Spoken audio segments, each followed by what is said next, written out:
in the factory for packing machine. Let me show you something about the jumbo bag filling machine. Please follow my video. Okay.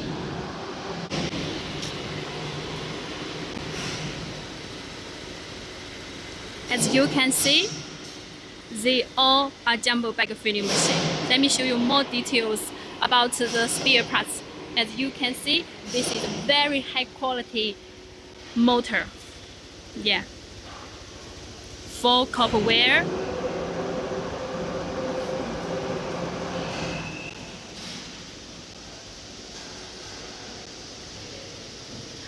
As you can see, this is a discharging port.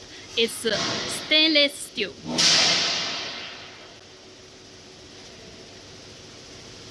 Gas cylinder. Yeah. Hook. Hook for lifting bags. There are 4 hooks like this.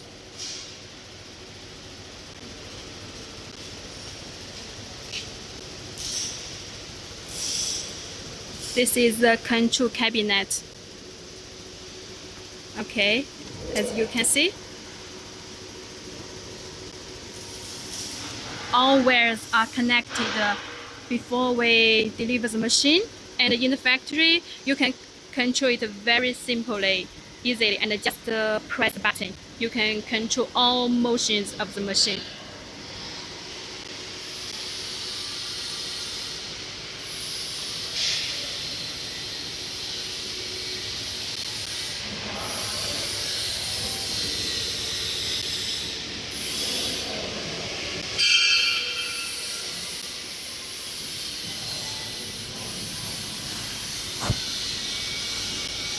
As you can see, the color could be different. If you have any color prefer, just feel free to let me know. And then we can make a machine and paint it to the color you prefer.